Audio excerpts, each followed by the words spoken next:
Today we are looking at the second game in Cube Escape collection, the Fishing Simulator. No, it's the Cube Escape, the lake, but it may as well be called a fishing simulator. You'll see what I mean.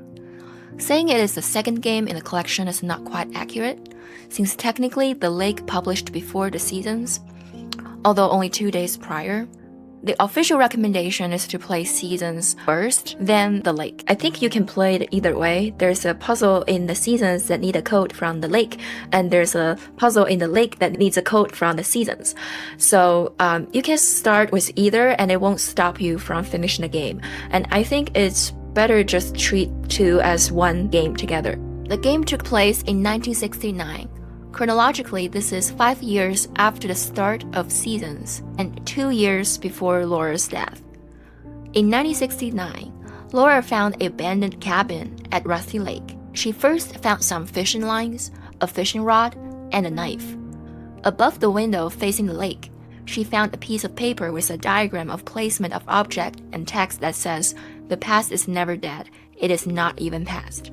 The line occurred in Cube Escape seasons as well, when Laura travels to fall of 1971 after she's dead. And if she picks up the phone, she hears the same statement.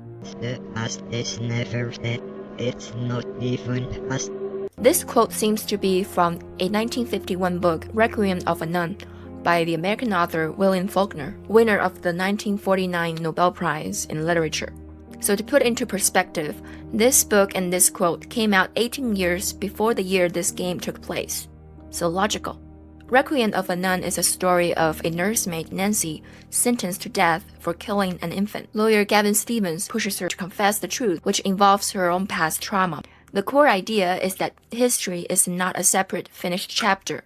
Past events actively shape, control, and live within our present actions, identities, and social struggles. From here, you can sort of see the origin of Rusty Lake universe. Going back to the game, from this sheet of paper, we roughly know we need to find 5 objects and put them in this arrangement. Next, we find a few more objects, such as a crowbar, a hook, and an insect. Some other stuff seemed to be locked behind the cabinets, so we need to find some keys as well. Having collected most of the stuff related to fishing, we can combine the fishing rod, the fishing lines, and the insect and start fishing. The first thing we get is a shrimp. Note that this shrimp occurred in the second travel point in Cube Escape seasons as well. When we put the shrimp in the oven, we see the lake, and this view clearly matches with what we see from the window in Cube Escape the lake. Considering that this game happened in 1969, and the second travel point in the Cube Escape seasons is the summer of 1971, the view we saw in the oven is a memory from this game. Cutting off the head of the shrimp, we get a key that opens the top door of the green cabinet.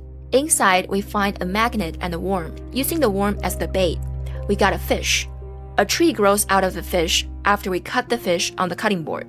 There are 5 white spots on the tree that resembles the pattern on the sheet of paper that we saw earlier. Using the shrimp's head as a bait, we got a hand? No, a human. Oh my Rusty Lake Jesus. The object that will interact with this human body is the knife. There will be a jump scare with this corrupted soul staring at you.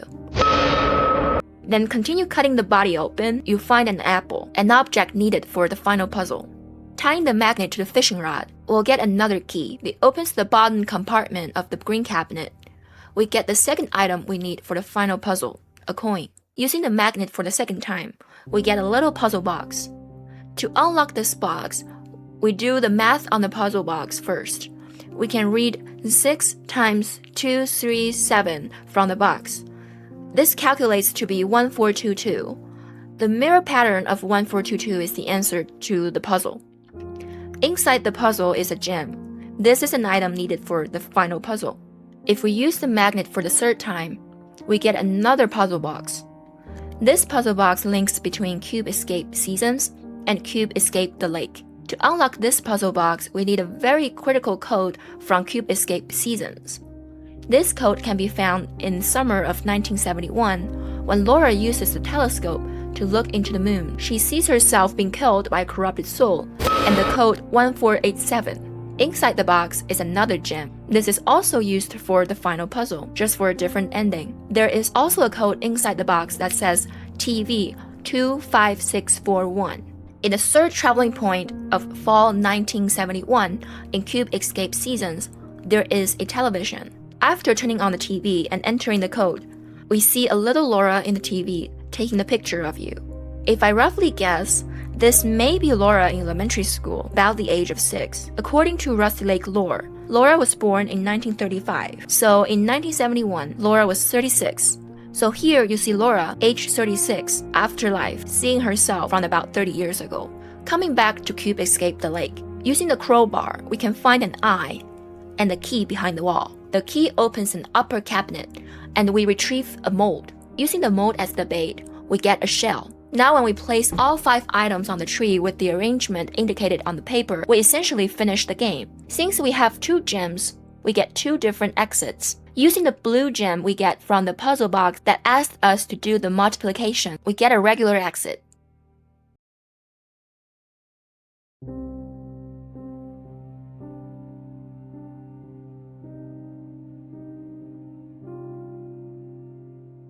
Using the green gem we found in the puzzle box that linked back to the Cube Escape Seasons, we get the Pentagon achievement, which is another exit of the lake.